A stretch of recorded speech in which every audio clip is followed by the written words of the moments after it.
जन्मना जायते शूद्रः, यह वचन आर्य समाजी सज्जनों को बहुत याद है। आर्य समाजी सज्जन मेरे बहुत ही लाडले प्यारे होते हैं। मैं कभी खंडन नहीं करता अपने। एक मैं संकेत करना चाहता हूँ श्रोताओं को कोई भ्रम ना हो।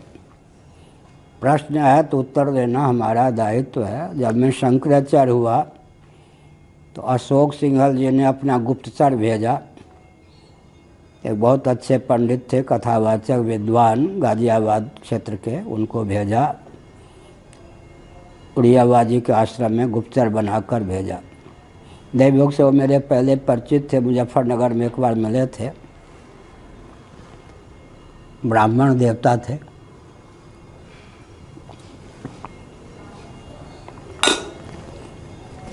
तो मैंने वहाँ वक्तव्य दिया। 100 वर्ष हमारे आर्य समाजी और सनातनी ये जो आपस में शास्त्रार्थ में भिड़ते रहे, इसमें व्यतीत हो गए। इससे हानि क्या हुई?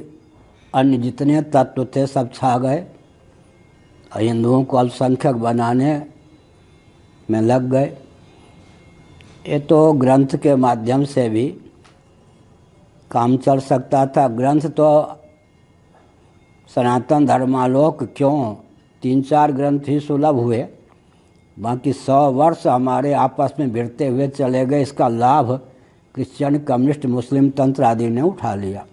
तो मैंने कहा कि पूर्ण रूप से सनातनी होता हुआ भी मैं हिंदुओं के किसी घटक से भिड़ने का कभी प्रयास नहीं करूँगा, शास्त्रार्थ की चुनौती नहीं दूंगा और दर्शन, विज्ञान, व्यवहार में सामंजस्य साध कर बोलूँगा। यहाँ तक कि मुस्लिम, क्रिश्चियन, कम्युनिस्ट तंत्र जो हैं उनको भी मानवोचित की सीमा में जीवन यापन करें, सबके प्रति सहानुभूति रखें, इस ढंग से बोलूँगा। अशोक सिंघल जी ने फिर हमारे पास आना शुरू किया। लगभग 70 बार वो आए, जब तक स्वस्थ रहे तब तक। हमने संकेत क्या किया? हमने संकेत यह किया कि जन्मना जायते शूद्र, एक हमारे पास ग्रंथ है जिसमें इसका स्थल दे दिया गया। पहले तो सनातनी कहते थे कृत्रिम वचन है, कहीं शास्त्र में नहीं है, लेकिन किसी पुराण का स्थल दे दिया गया। वो ग्रंथ मेरे पास है, तो मैं मान के चलता हूँ कि कहीं शास्त्र में लिखा है। और ना लिखा हो तो लिखा हो तो, लेकिन जन्मना जायते शूद्र का अर्थ होता है शूद्र कल्प। यहाँ पर शूद्र का अर्थ होता है शूद्र कल्प, संस्कार से द्विजत्व की प्राप्ति होती है। इसमें बहुत अच्छा उदाहरण है। खान से जो हीरा निकले वो हीरा है या नहीं? लेकिन हीरे को हीरे के रूप में उद्भासित करने के लिए भी कोई प्रयत्न करना पड़ता है या नहीं? ऐसा तो नहीं कि पत्थर को हीरा बना देंगे। पत्थर विशेष होने पर भी किसी भी पत्थर को हीरा तो नहीं बना सकते। कार्बन परिष्कृत होने पर भी कोयला का तो हीरा नहीं बना सकते। तो हीरा जब खान से निकले उस समय भी तो हीरा है। इस ढंग से अर्थ करना चाहिए। इसका अर्थ है कि जन्मना जायते शूद्र माने शूद्र नहीं, शूद्र कल्प, संस्कार के द्वारा जो उसका द्विजत्व है उभरता है, ये अभिप्राय है। इसमें एक जगह आर्य समाजी सज्जनों को लाड़ प्यार से मैं कह रहा हूँ मौन होना पड़ता है। वो वचन क्या है? ब्राह्मण वचन है। 8 साल में ब्राह्मण बालक का यज्ञोपवीत होना चाहिए, 11 साल में क्षत्रिय, 12 साल में वैश्य का। अब अर्थ क्या करेंगे? आर्य समाज की धारा में बहने वाले सज्जन, 8 साल में जिस ब्राह्मण बालक को जनेऊ कर दिया जाए वो ब्राह्मण नहीं, जिसको जनेऊ कर दिया जाए वो ब्राह्मण हो गया। 11 साल में जिसका जनेऊ कर दिया जाए वो क्षत्रिय होगा। 12 साल में जिसका जनेऊ कर दिया जाए वो वैश्य होगा। तो व्याकरण की दृष्टि से क्या विसंगति होगी? उद्देश्य और विधेय में व्यत्यास हो जाएगा। इसलिए पहले से ही जो ब्राह्मण है, पहले से ही जो क्षत्रिय है, पहले से ही जो वैश्य है, संस्कार के द्वारा उसके ब्राह्मणत्व को, क्षत्रियत्व को, वैश्यत्व को उभारा जाता है, प्रकट किया जाता है। ये अभिप्राय। जी बता रहे थे, किसी सज्जन ने प्रश्न किया होगा जन्मना जायते शूद्र का अर्थ तो मैंने कल कर दिया भगवत कृपा से।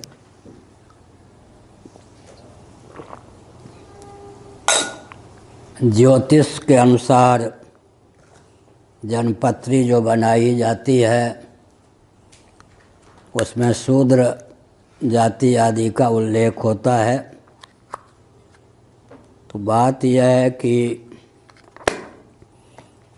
देश काल वस्तु व्यक्ति सब में जाति का सन्निवेश है। एक शब्द का मैं उच्चारण करता हूँ, ब्राह्म मुहूर्त, तो मुहूर्त काल है या नहीं, लेकिन ब्रह्म शब्द जुड़ गया तो ब्राह्मण कोटि का मुहूर्त काल में भी ब्राह्मण क्षत्रिय वैश्य शूद्र भेद आके बैठ गया या नहीं। भले ही कोई ब्राह्मण कुल में उत्पन्न हुआ है, लेकिन जन्म कुंडली के अनुसार, जन्मपत्री के अनुसार अमुक जगह शूद्र, वो जो शूद्र भाव बैठा हुआ है काल, जन्म के अनुसार वो काल शूद्र कोटि का है, वो अपना कुछ न कुछ डंक मारेगा, ब्राह्मण के ब्राह्मणत्व की अभिव्यक्ति में प्रतिबंधक होगा। वर्ण तो व्यक्ति का ब्राह्मण ही बना रहेगा। ज्योतिष के अनुसार मैंने कहा ब्राह्म मुहूर्त, ब्रह्म शब्द जुड़ गया है नहीं पांडे जी।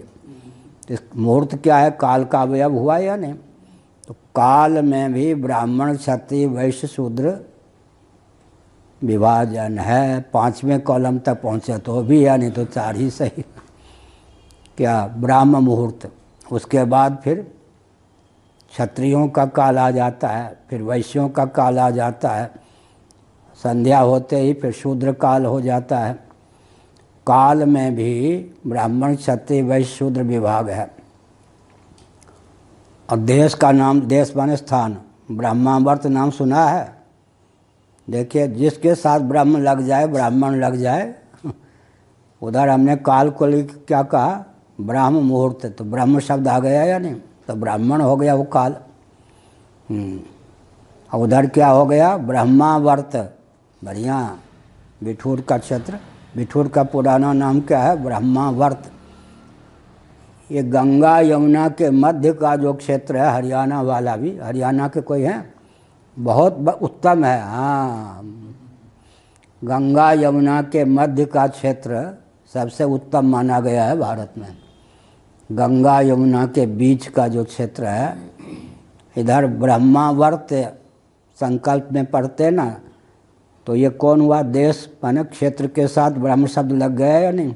और काल के साथ ब्रह्म शब्द कहाँ लग गया, ब्रह्म मुहूर्त। और जहाँ की मिट्टी श्वेत वर्ण की हो, वस्तु के साथ भी, जहाँ की मिट्टी श्वेत वर्ण की हो वहाँ ब्राह्मण निवास करें तो उनका उत्कर्ष होता है। अब ये मथुरा के चारों ओर, वृंदावन के चारों ओर श्वेत मिट्टी है, वृंदावन में पीली है, वहाँ वैश्यों का उत्कर्ष होगा, नंद बाबा आदि का। ये भी है, हमने देखा वृंदावन की मिट्टी होती है पीली, चारों ओर की मिट्टी होती है सफ़ेद। तो हम जो यात्रा करते थे किसी शहर में पहुंचने के पहले जमीन भूमि की पैदल परीक्षा ले लेते थे कि यहाँ के व्यक्तियों का स्वभाव कैसा होगा, उसे फिर बच के रहते थे। तो ब्राह्मणों का उत्कर्ष कहाँ होता है, श्वेत मिट्टी जहाँ की हो स्वाभाविक रूप से वहाँ निवास करने पर। क्षत्रियों का उत्कर्ष लाल मिट्टी जहाँ की हो वहाँ निवास करने पर क्षत्रियों का भी। तो पृथ्वी में भी ब्राह्मण आके बैठ गया या नहीं, क्षत्रिय आके बैठ गया या नहीं। यहाँ की मिट्टी पीली हो वहाँ निवास करने पर वैश्यों का उत्कर्ष होता है। कंकरीली मिट्टी हो, काली मिट्टी हो, खरगोन आदि। और जहाँ कपास की खेती बहुत होती है, आंध्र इत्यादि में, हाँ महाराष्ट्र आदि में, जहाँ पर बुरा ना मानो सब जगह अच्छे व्यक्ति हैं, वहाँ शूद्र निवास करें तो उनका उत्कर्ष होता है। तो इसका मतलब देश के साथ भी ब्राह्मण क्षत्रिय वैश्य शूद्र 5वें कॉलम का नाम ना भी लें तो भी, काल के साथ भी, वस्तु हमने कह दिया, देश में ब्रह्मावर्त ये सब कह दिया, काल में ब्राह्म मुहूर्त कह दिया, और वस्तु में ये मिट्टी कह दिए। ऐसे ही वर्ण में, व्यक्ति में ब्राह्मण क्षत्रिय वैश्य शूद्र यह नाम हो गया। तो इसका मतलब सब जगह ये ब्राह्मण, ऐसे ही मुहूर्त में भी ब्राह्मण क्षत्रिय वैश्य शूद्र। एक हमारे यहाँ पुस्तकालय में ग्रंथ है रत्न परीक्षा, केवल मैंने नाम देखा है, अंदर क्या सामग्री है पढ़ने का अवसर नहीं मिला। रत्न परीक्षा पुस्तक है, राजस्थान परंपरा के एक जौहरी महोदय ने वो पुस्तक लिखी। वो कांग्रेसी थे। पुस्तक लिखने के बाद जगजीवन राम जी को पुस्तक भेंट किया, कहा बाबूजी इसको ज़रूर पढ़ना। जगजीवन राम को जो योग्य बनाया था छपरा के एक ब्राह्मण ने, और एम्बेडकर कहते हैं ना अम्बा ब्राह्मण, ये मालवीय जी, इन दोनों ने उनको तैयार किया था। सबके मूल में विचार करें तो सबके मूल में विचार करें तो ब्राह्मण ही सिद्ध होंगे। वो स्पष्ट है, जगजीवन राम जी को उठाने वाले ब्राह्मण थे या नहीं, अम्बेडकर जी को उठाने वाले ब्राह्मण थे। सत्य तो सत्य है भाई। तो हमने क्या कहा,